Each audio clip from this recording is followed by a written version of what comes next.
All right, let's start. Hello and welcome to today's Respiratory Clinical Science MSc Virtual Open Day. Thank you for joining us.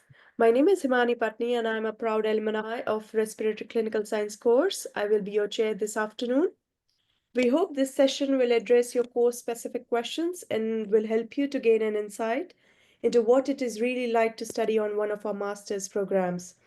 I'm delighted to welcome today's speakers, Dr. Vitor Teixeira de Souza, who will provide you with an overview of our MSc Respiratory Clinical Science program, followed by a Q&A session in the second part of the event. Please note that his session is being recorded and will be made available on our website following today's event. Now, it is my pleasure to introduce Dr. Vitor de Souza Teixeira.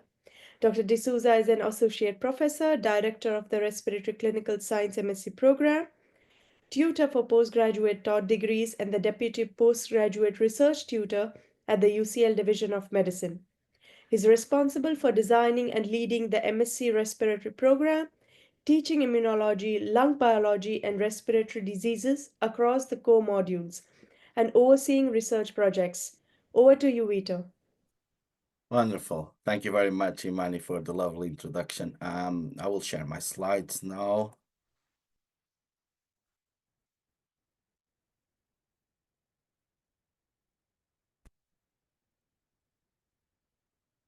Can you see my slides?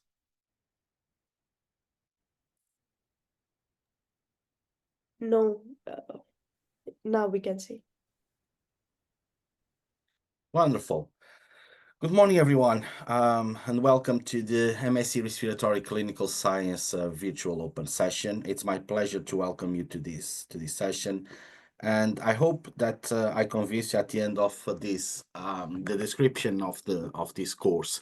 I'll convince you that this is a wonderful course, and I hope that I will see you around next year. So as Imani said, I'm Vitor Teixeira. I'm director of this program. I'm also the tutor for all postgraduate taught degrees at Division of Medicine. So why should you study at UCL? So we are one of the best universities in the world. We are rated 9th in the QS World University in 23-24. We are top 10 globally in 10 different subject areas. We are 6th for medicine, so it's impressive. We are one of the top universities in London and 2nd in UK for research power. So our research is graded 4 like world leading and 3 international excellent. We were considered the UK University of the Year last year by the Times and Sun Times Good University Guide. We are 7 in the UK's People and Planet University League. Very importantly, of course, because after you attend our degrees, we hope that you get a job straight away. So we are one of the best rated universities in Europe for employability. UCL graduates earn a premium compared with other institutions, and we are the 2nd most cited university in Europe. And this showcases the amazing research that we do at UCL. So only a brief overview about the UCL structure. So we have the office of the president and provost. We have the professional service, and we have 11 different faculties. So one of these faculties is the Faculty of Medical Science that involves specific six different divisions: the medical school, the Division of Infection and Immunity, Division of Surgery, Cancer Institute, and Eastman Dental Institute, and finally the division that this program is part of, called the Division of Medicine. So let's start talking about the Respiratory Clinical Science MSc program and why it's so important to study respiratory medicine. So it's very important because, unfortunately, more than 1 billion people worldwide suffers from a respiratory condition. And in UK, very sadly, around 180 people die every day from a respiratory disease. So this program will teach you the scientific and clinical basis of respiratory medicine. We need more to train more scientists in this very important field so they can become the world experts in this field in the future. So you'll be taught by world experts in respiratory medicine research and respiratory clinicians from different departments that are part of different departments, for example, Division of Medicine, Respiratory Medicine Department, the UCL Hospital Thoracic Medicine Department, and the Royal Free Hospital Respiratory Department. We'll also be taught by some pharmaceutical experts that come from big pharma or biotechs. We are very proud to deliver innovative teaching. I'll speak a little bit more about this later on, and you'll have access to our wonderful state-of-art respiratory medicine laboratories. So let me tell you a little bit more about our respiratory medicine department, because at the end of the day, if you attend and if you enroll in our course, you'll be part of our lovely, lovely department. You can see some lovely pictures here from our laboratories. So we have three different research centers: the Lungs for Living Research Center, the Center for Inflammation and Tissue Repair, and the Center for Respiratory Biology. Each center has different areas of respiratory research. For example, in the Lungs for Living Center, we have a group focused on lung carcinogenesis, another group on airway stem cells and lung regeneration, lung fetal development, lung imaging, and clinical trials. So my research group, so I lead a research group, and the focus of my research is to understand the role of microbiome and immune microenvironments in lung cancer progression. It is part of this lung carcinogenesis group. In terms of the Center for Inflammation and Tissue Repair, we have different types of groups related to inflammatory and infectious respiratory diseases, including the IPF, idiopathic pulmonary fibrosis group, respiratory cell and molecular biology, respiratory infection, COPD, chronic obstructive pulmonary disease and bronchiectasis, and interstitial lung disease group. Finally, we have the Center for Respiratory Biology and their research focus in the antitrypsin deficiency and other serpinopathies. So what's the aim of this program? What's the aim of the respiratory medicine department? So our aim is to educate, train, and inspire the next generation of scientists and doctors in respiratory medicine. So we are at the international forefront of biomedical research from lab bench to bedside. We want to attract, retain, and develop the most gifted biomedical researchers and teachers at all levels. Let me highlight here that a few alumni are stayed with us to pursue their PhD studies. Together with the UCL's partner hospital, we have two partner hospitals, the UCLH, so the UCL Hospital and Royal Free Hospital. We want to develop and deliver outstanding patient care. Our research aims are mainly to understand the basis of respiratory diseases and to develop better diagnostics and treatments for the diseases with an emphasis on experimental medicine. And if you enroll on this course, you'll benefit from productive collaborations between scientists and clinical respiratory researchers and exposure also to the clinical aspects of research activities.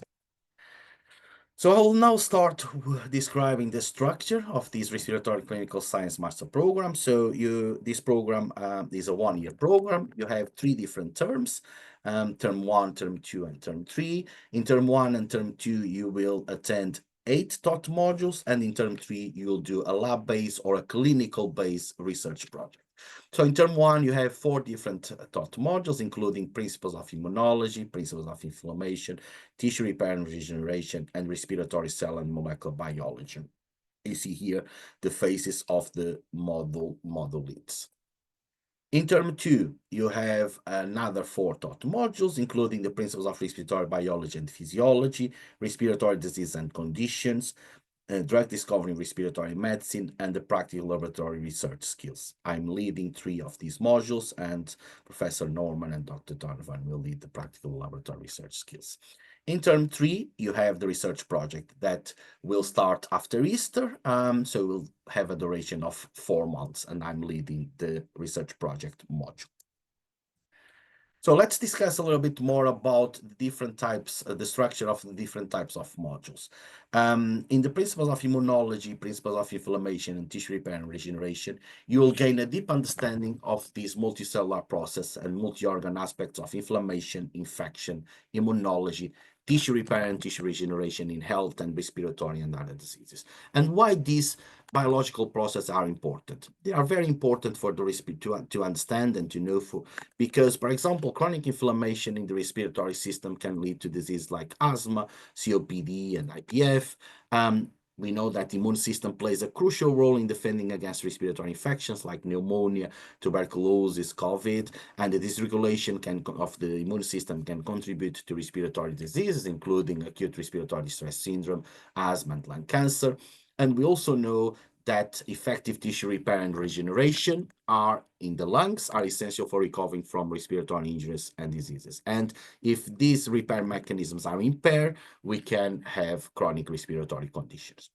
So it's a very important scientific modules for you to understand the scientific basis of respiratory diseases. So you will attend lectures and tutorials, and the tutorials are mainly based on transferable skills. So you will learn how to do oral presentations, how to present a journal club, how to do a poster presentation, how to perform critical reviews of scientific papers. And all these transferable skills can be used by yourselves when you follow your next steps, when you join your next job. In terms of the respiratory cell and molecular biology, the last module of term one, you'll gain a deep understanding of cellular and molecular mechanisms that govern the function of the respiratory system, and you'll gain knowledge of cell signaling pathways and how the dysregulation of these cell signaling pathways will have a role in respiratory diseases. You'll gain a deep understanding of research, statistical, and basic bioinformatic methods relevant to respiratory biology. And you will also attend lab tutorials, so you'll familiarize with laboratory techniques used to study airway epithelial cells. So in this module, you will attend lectures. You'll also attend lab tutorials at our wonderful respiratory medicine lab. So for example, you will do a tutorial in which you will do immunofluorescence staining of human lung tissue sections. This is an image of one of our students from this year. It's an image of a human airway epithelial section, and you see very lovely the different types of airway epithelial cells, including in magenta here, the basal cells, the cilia here, the ciliated cells in red, and you see the goblet cells the cells that produce mucus. So you also learn about the in vitro models that we use to study lung cell biology. You will attend other types of tutorials, the research-led tutorials. In these tutorials, you review recent scientific papers and gain also basic understanding of statistical and bioinformatic tools, including, for example, RNA-seq, gene expression, and microbiome bioinformatic analysis. So let's move to term two. Term two, you have, as I said before, another 4 taught modules. One of them is the principles of respiratory biology and physiology. You gain in this module an understanding of the structural features, lung anatomy, and the physiology of the respiratory system. You will acquire in-depth knowledge of different types of pulmonary function tests and their applications, including spirometry, body plethysmography, and gas transfer tests such as the LCO and FeNO. You'll also develop a thorough understanding of other types of lung physiology tests like pressure therapy and non-invasive ventilation, mechanical ventilation, lung explants, and tracheostomies. So you'll get a deep comprehension as well of complex sleep studies and their applications. So in this module, you will attend lectures and you will attend clinical tutorials at UCLH Lung Physiology and Sleep Studies Unit, as you can see here. So you have here a plethysmography test in the lung physiology unit, or a complex sleep study here in the sleep study unit. You'll also learn about mechanical ventilation. Our second module of term two is respiratory disease and conditions. In this module, you'll learn all the key scientific and clinical aspects of every different respiratory disease. So you have all the experts for specific diseases. For example, you will hear from Professor Sam James, who's also the director of the Division of Meds. He will tell you all about lung cancer. You have Joseph Jacobs in lung imaging, asthma and acute respiratory distress syndrome with Andrew Williams and Kay Roy, interstitial lung disease with Joe Porter, IPF, Rachel Chambers, and so on. So every week you will have a lecture and a tutorial related to a specific respiratory disease, and 1 week related to lung imaging. In this week, you will learn how to analyze and comprehend X-rays and CT scans. So in this module, you will attend lectures and tutorials. Tutorials are very much clinical case studies. You have some scientific case studies, but the majority are clinical case studies in which the lecture will bring to the class specific case studies from patients, and you will learn more how to diagnose these patients. You'll also attend clinical tutorials at UCLH, Macmillan Cancer Center, and Royal Free Hospital. So all here, as you can see, there's plenty of different types of diagnostic clinics that you attend in lung cancer, infectious respiratory diseases, ILD, asthma, TB, tuberculosis, and sleep apnea. You'll also attend and observe bronchoscopies, which is a very cool procedure in which a patient is subject to a bronchoscope and to identify abnormal areas in the lung. You also attend weekly respiratory multidisciplinary teams meetings, or the MDT meetings. And in these meetings, clinicians from these different specialties will bring together their knowledge to discuss a specific case of a patient. The third module of term 2 is the drug discovery in respiratory medicine. In this module, you will learn more about scientific and pharmacological basis for discovery and development of novel therapeutic agents in respiratory diseases. So this module focuses very much on drug targeting, how the academics and the big pharma are targeting specific molecules to develop drugs. So from its design to its delivery in clinic. So you'll have a lecture about the drug discovery process for you to understand how drug is goes from bench side to bedside. You'll learn more about clinical trials, and you'll learn more about drug targeting in a multitude of respiratory diseases that are described here.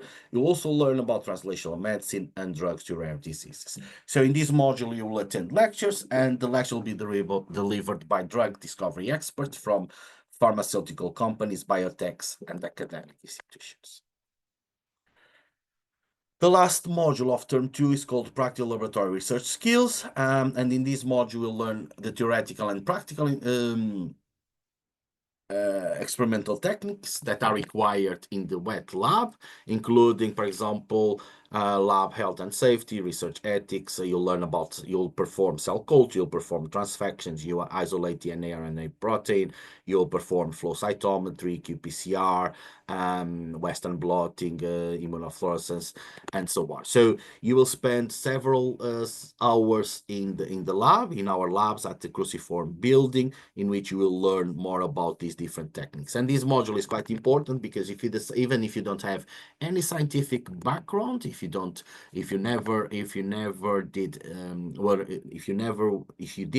were not involved in a research project, you will learn in this module and in term 1 as well how to perform these different lab techniques.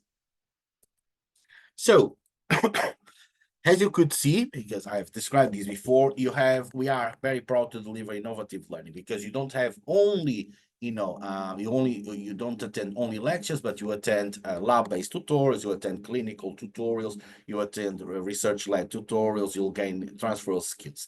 And even though this program has a clinical component, that's why the name, clinical science, which you will attend around 50 hours of clinical-based sessions. The program also have a very important scientific component, in which you will attend 50 hours of lab-based sessions. And these sessions will take place here in the UCL Respiratory Medicine Labs, or the UCLH, the UCL Hospital, Royal Free Hospital, and the Cruciform Labs. In term 3, you will do your research project, and this research project has the duration of 4 months at least. Of course, you can start research project a little bit earlier.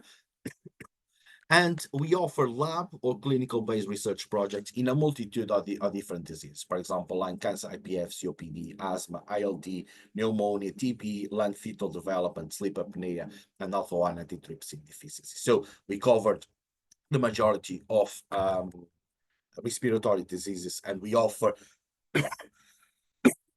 I'm sorry. I need some coffee. Sorry. And we offer lab or clinical-based research projects. So where is the program taught? So the program in term one, you'll attend 3 modules in the Royal Free Campus in our medical school.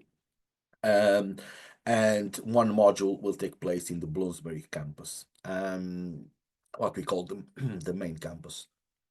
The 4 modules in term two will take place in the main campus, and the research project can take place in our labs, in the respiratory labs, or if you are doing a clinical project, can take place at UCLH or a Royal Free Hospital.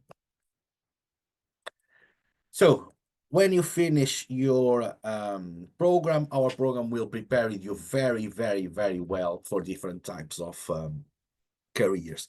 So you can follow a PhD, you can become a research assistant, you can join pharma or biotech, you can be involved in the NHS scientist training program, a very prestigious program that is offered by NHS, or become a clinical assistant clinical respiratory physiologist.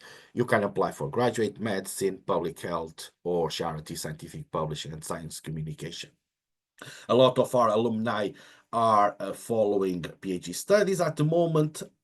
Some went back, some alumni went back to continue medicine. Other alumni are doing the scientist training program, and some alumni joined pharmas and biotechs. So how to apply to this program? So you have this lovely web page. The link is here. And let me tell you a little bit more about the entry requirement. So you need to have a minimum of an upper second class bachelor's degree, 2-1, in a relevant subject. Could be respiratory care, therapy, advanced respiratory practice, life science, medicine, chemistry, biomedicine, including applied medical science from a UK university or an overseas qualification of any equivalent standard. So in terms of deadlines, the applicants, the overseas applicants require visa. The deadline for applications is 27th of June. And the applicants who not require visa, the deadline is the 29th of August. So I hope that I convince you that this is a lovely program, that you will learn everything that you need to know about the scientific and clinical basis of respiratory medicine, and it's really keep you with all the skills that you need to pursue a career in academia, industry, or NHS related jobs. And I'm more than happy to answer any questions that you may have. Thank you. Thank you, Vito, for this very informative session. We will start our Q&A session, so please add your questions in the Q&A box.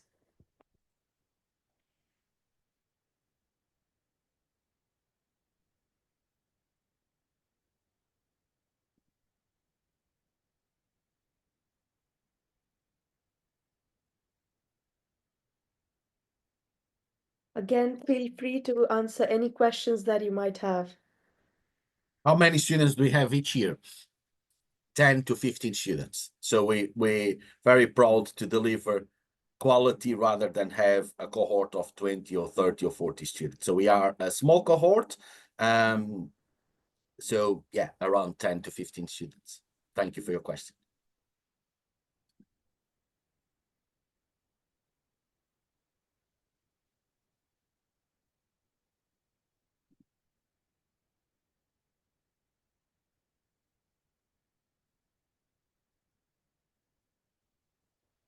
Imani, maybe, we wait for our participants to ask more questions. Maybe you can tell us a little bit more about your experience as an alumni from our course, and tell us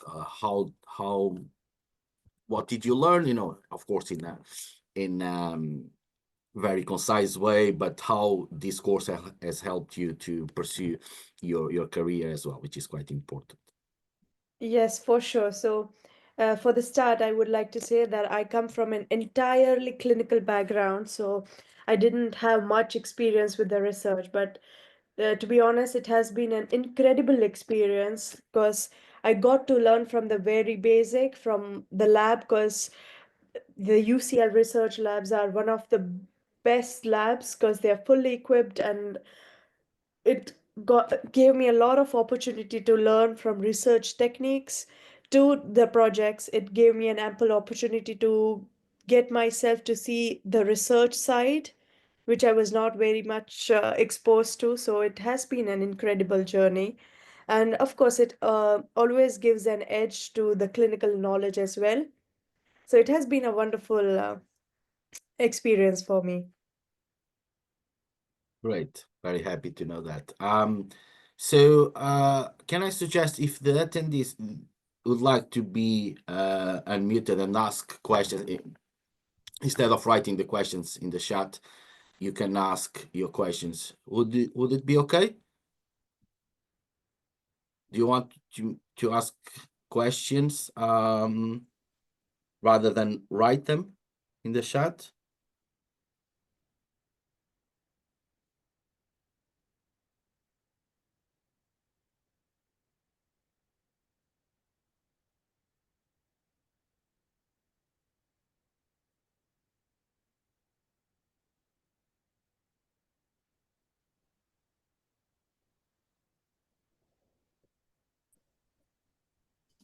Hello. Yufei, Oh, hi. nice to meet you. Nice to meet you. You. Um, yes, I'm just a offer holder for this model, so I'm really glad to be here asking you some questions. Wonderful. Um, I just want to kind of ask if I want to stay here to study my PhD, like how can I do after graduate from the master? Yeah, so there are plenty of opportunities and positions that will become available, after you finish your master. Of course, this program will equip you with a lot of different transferable skills for you to apply for different programs that we have in UK, right? So you have, for example, the CRIC program, and I can mentor you on how to apply for these programs. You have the Crick Institute program, you have the LIDO program, the BBSRC program, so different types of programs that you can apply and you'll be a strong candidate. Of course, we open some PhD positions as well in the respiratory medicine department, right? And being alumni, being and attended our master program puts you in a better position, right? In a stronger position to apply for these PhD positions. Oh, thank you so much. Thank you. I realized that we do have a 4-month lab research experience. So I was wondering if we need to do a longer experiment, like research experiment before I apply to a PhD. So usually, students would like to stay in academia can do a MRS program or MSc program. I Mhm. think in our program, because you will attend lab sessions in term one, lab sessions in term two, right? 4 to 5 month research project is enough for you to gain experience in the lab and apply for a PhD position. Particularly because you'll be included in a wonderful research environment, the respiratory medicine environment, and Imani as one of the students having a clinical background that she did, she was very excited to join my group for the research project, and she did very well without having any experience in the lab. And she gained a lot of experience that, of course, she's now following a more clinical path, but I'm sure that she was equipped to do a PhD in the lab if she wanted to do that. So you'll have, these four, and you can start a little bit earlier as well. And so if you think that would be beneficial for you to start in, at the end of term two rather than at the start of term three, the supervisors are more than happy for you to start a little bit earlier your research project, so you can gain even more experience in the lab. Oh, that's cool. Thank you so much. I You're welcome. think that's all my questions. Thank you again. Thank you very much, and I hope I'll see you in September. Oh, absolutely.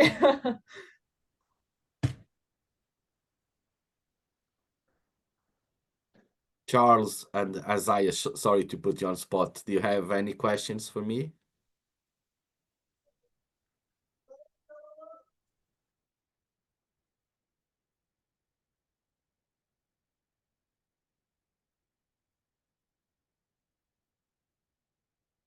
You can also add them to the chat if you prefer.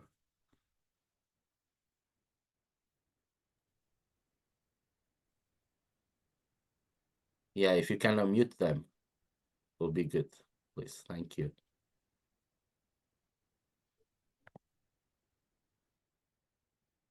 Hello. Hi, Charles. Nice to meet you.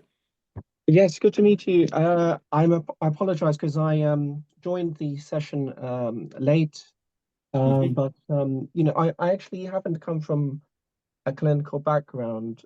I'm sorry, I missed this first part, so I may have missed some of what you said about eligibility for joining the MA for this master's program. But I did a natural science degree many years ago. You have an MBBS degree? No, it is not a. If I haven't done a medical degree, if I've done a pure science degree, Yeah, that will be perfect. Yeah, would that be sufficient? yes, Yeah. definitely. Yes, that will be more than sufficient. If it's a biological, it's a natural science, right? As you said, yeah. Yes, Yes. a broad Yeah. natural sciences degree, Yeah. and there were biological components, Yeah, that'll be including fine. say physiology, you know, endocrinology, things like that.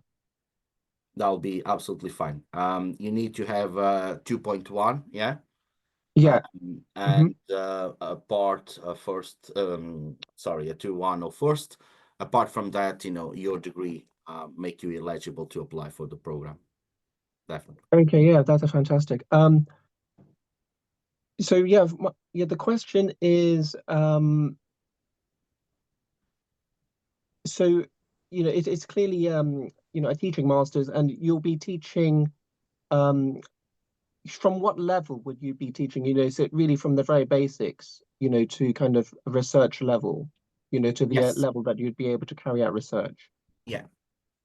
So this is a level 7 program, of course, right? It's a master program. So the content that we teach here is complex, but we start with principles, right? The immunology, inflammation, and tissue repair and regeneration.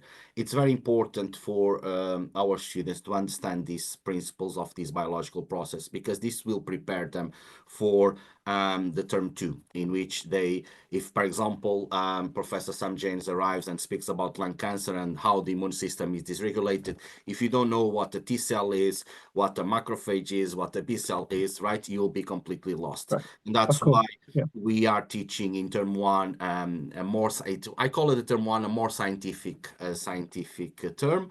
I also lead, and I'll teach some lectures in respiratory cell and molecular biology to give you a very good overview about respiratory system, particularly every specific cell that is part of the airway and the pathways that are dysregulated and how this dysregulation contributes to respiratory diseases. So it's very important for you to understand, because, you know, especially, and Imani can comment on that, you know, people who have a more clinical background, right?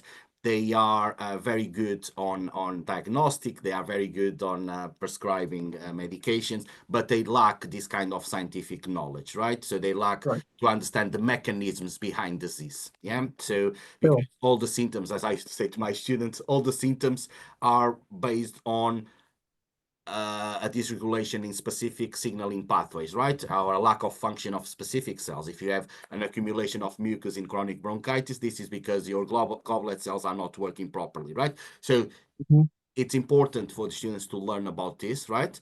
And after, in term 2, you have, of course, the a more clinical orientated term. You still have research led modules, but you have a clinical oriented term. You have a lot of clinicians teaching in these modules, and we'll tell you more about the clinical basis of these diseases. Of course, they are doing research as well, and they will bring the scientific basis of these diseases, and that's why it's important for the students to learn about these principles before they start term 2, understanding.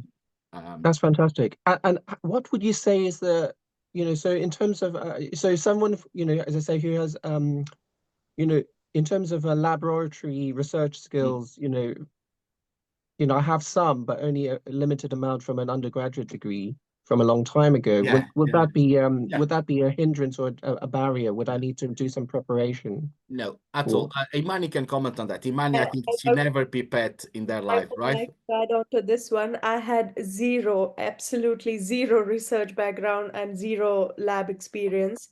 Yeah, And I did a project with Dr. Vitor as my supervisor. And let me tell you, I've got the resources. I got the resources, support from people, and I got to learn from the very, very basic. So it was not yeah, like I was lost or any kind of scenario like that, but I yeah. got to learn from the very basic, and it was not at all a hindrance. And by the end That's of it, fantastic. I guess Yeah, I pretty much did a good job at the lab. But no, people are there to support you. You've got the resources. So I don't think so. It would be Uh, hindrance at any point. and, sure. and let me add, Charles, that you'll attend 16 hours in the lab in term one. Okay. So you Okay. will start by pipetting water, okay, for 15 minutes, Yeah, because some students never handle a pipette in their life, right? And after you right. will do IF or human airway epithelial cells, you learn about in vitro models that you use to study airway cells. So you have these 16 hours plus you have around 40 to 45 hours of lab sessions in term two in this practical laboratory research skills module. Okay. So this, Hmm. if you decided to do a lab-based project, we offer both. But if you decided to do, and usually it's half-half, sometimes, depending of the cohort, sometimes you have more students attending doing lab-based projects than clinical projects, but it's usually it's 60-40. So these, if you decide to do a lab-based project, this practical laboratory research skills module, because you spend 6 weeks in the lab, 6-7 weeks in the lab, will prepare you very well for and give you the lab skills that you need to deliver and be enrolled in a lab-based project for 4 months, 4.5 months. Sure. When you say lab-based versus clinically based project, do you mean lab-based would be, to do with a kind of more scientifically Yes. led Yeah. theses Yeah. on respiratory issues, Yeah. but clinical would have a pathological element. And So yes, so clinical, so because we have clinical research groups at the respiratory medicine department as well, of course, sure, and this involves, for example, analyzing data from patients, involves recruiting patients. Sometimes, for example, one of the projects this year will test 2 different devices for in sleep apnea patients. Okay, yeah, so and of course, these devices will be, you need to recruit, the student will need to recruit the patients, and after the patients will test the devices. You have data, especially in this case will be oxygen saturation, heart rate, and so on. And after you will analyze these data. So usually these projects are supervised by clinicians based at ECLH or Royal Free Hospital. So this is the clinical based project. It's more patient orientated. Yeah, the lab can based someone, yeah, projects. can Sorry. someone without a clinical background be, consider do the clinical based Yeah, projects in this definitely. school? Yeah. Definitely, definitely. Okay, Definitely. So one great. of my students this year who comes from, he has a biomedical science degree, so a scientific degree, is doing a Yeah. project in asthma, a clinical project in asthma. Okay, fantastic. Yeah. So it's absolutely fine. We are not assigning students based on their background. It's more based on Okay, their sure. interests, right? That's fantastic. Yeah. And that's why we provide different types of projects, lab based and clinical based, because we have plenty of PIs, the principal investigations, that have both expertise, or some of Mm, them have a more clinical related expertise, and they run a clinical research group rather than a more lab based research group. sure. Okay. No, that's really useful. Thank you. Wonderful. Thank you, Charles. Thank you. Yes, hello. Hi, Isaiah. Nice to meet you. Yes, nice to meet you too.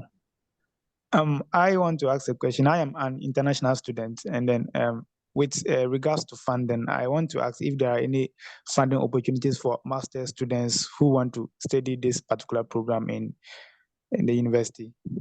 Yeah, so UCL offers a multitude of different scholarships. Okay, So I would advise you to have a look in the CL web pages. And if you Google it, PGT scholarships at UCL, you'll have different types of scholarships. Regarding the Division of Medicine, we offer three scholarships.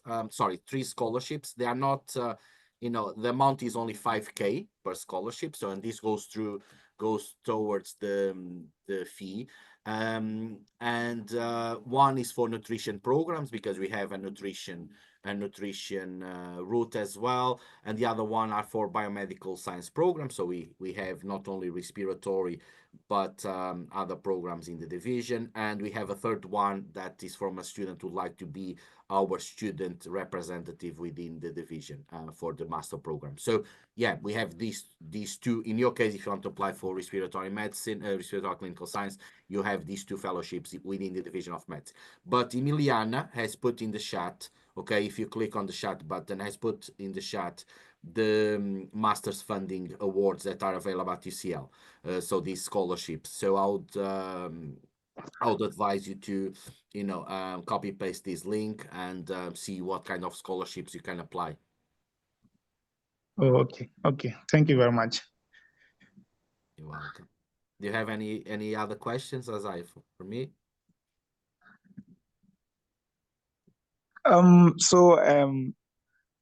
The other question I have is, as an international student with issue of maybe licenses, maybe the license that I have, is it possible that I could use it to maybe work there for some time to gain much experience before returning to my home country, or would I need to write other exams to be able to certify to practice there for a while before returning to my home country?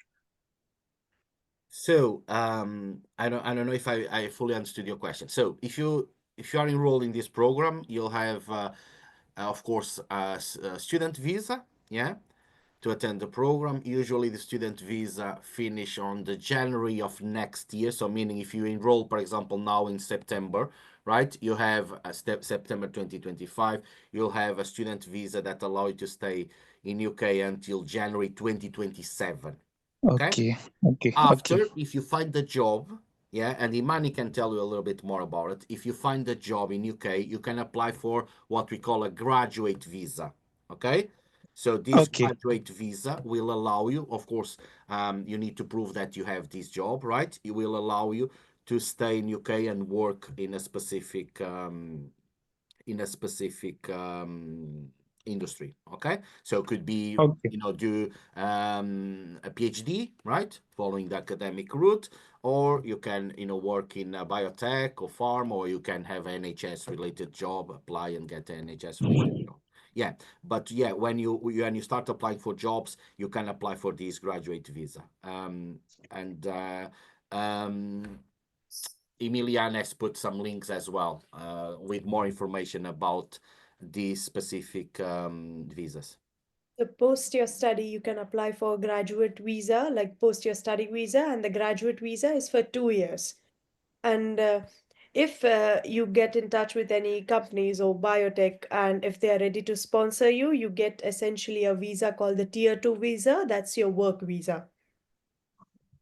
Okay, great. Thank you. Yeah, that's good. So you can, yeah, I will rephrase what I said. So you will get a student visa when you are, if you enrolled in the program, and after you'll get, you can apply when you finish, right? When you finish and you have your official certificate from UCL, you can apply for a graduate visa. You can stay in the country for 2 years, okay?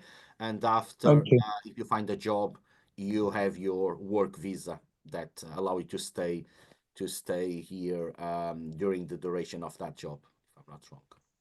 Okay. Thank you very much. You're welcome.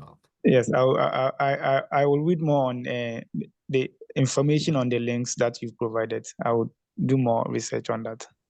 Wonderful. Yeah, and feel free, you and of course, if and Charles, feel free to contact me. Okay. I can put Emilian, if you can put please my email on the chat. I don't know if I'm available to do it.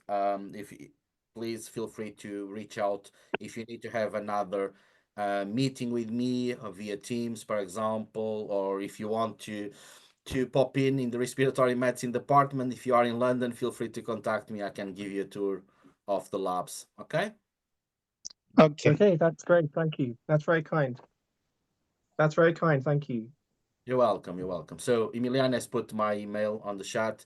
Again, I know for overseas students it will be complicated to come to London before the program starts, but for the home-based students, please feel free to contact me if you have any further questions and want to come to the lab.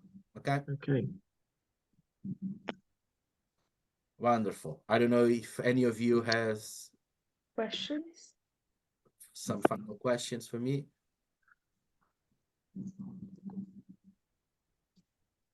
Perfect. So thank you very much to all of you who attended this session. It's been a pleasure to answer all your questions. And thank you very much, Imani and Emiliana. Imani for hosting and Emiliana for organizing this session. And for the attendees, hopefully I will see you in September. Looking forward to meet you. Okay. Thank you very Great. much. Yes. Thank you. Thank you, Mr. for an excellent session. Have a great evening, everyone. Bye-bye. Thank you. Bye. Bye. Thank you.